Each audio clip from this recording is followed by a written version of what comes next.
Salut les amis, j'espère que vous allez bien. Nous sommes le lundi 20 août 2018 et c'est parti pour la revue de presse.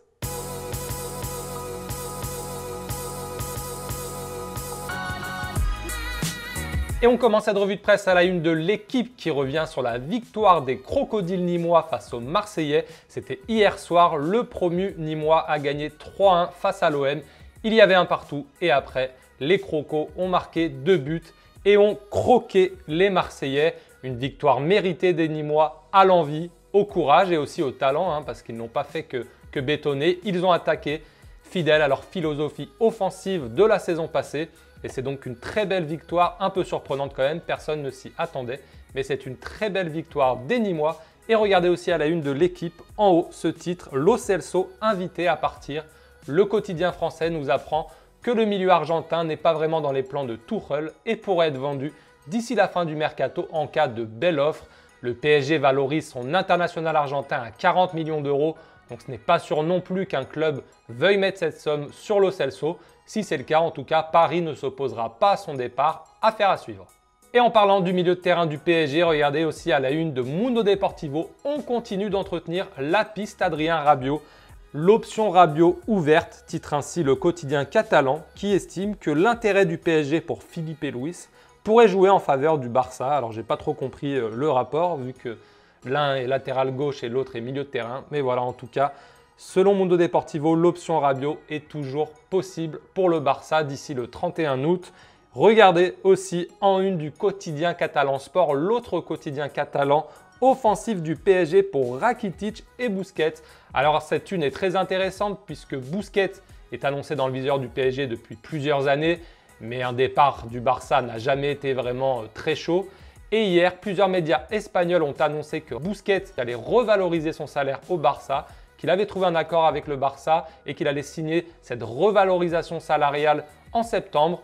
Son contrat qui court jusqu'en 2021 avec une option jusqu'en 2023 devrait rester de la même durée. Sa clause libératoire devrait elle aussi rester à 200 millions d'euros. Mais Busquets devrait toucher un nouveau salaire plus élevé qui en ferait le deuxième joueur du Barça le mieux payé derrière Messi. Ça, c'était une information de la radio Racuno confirmée par Marca hier. Mais là, selon Sport, le PSG s'intéresse à Busquets.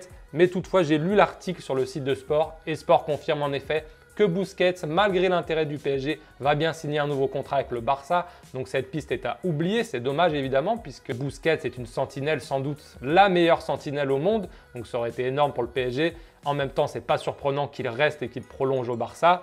Par contre, donc du coup, le quotidien Sport nous parle toujours de Rakitic et c'est intéressant là aussi puisque Mundo Deportivo nous parlait il y a quelques jours d'un intérêt du PSG et de Monaco pour le Croate. Et bien là, selon Sport, l'intérêt du PSG pour Rakitic est bien réel. Rakitic a une clause à 125 millions d'euros au Barça et a priori n'a pas spécialement envie de partir. Le Barça ne veut pas le vendre non plus, mais craint que le PSG s'attaque à lui dans les derniers jours du mercato. Donnez-moi votre avis. Est-ce que vous pensez déjà, premièrement, que Rakitic serait une bonne recrue pour le Barça? Moi, je pense que oui. Est-ce que vous pensez que le Barça va laisser partir Rakitic d'ici le 31 août? Moi, je pense que non et qu'il va même prolonger comme Busquets son contrat. Je pense que c'est plutôt pour ça que la rumeur sort, plutôt pour mettre peut-être la pression sur les dirigeants du Barça pour le prolonger. À mon avis, c'est plus ça.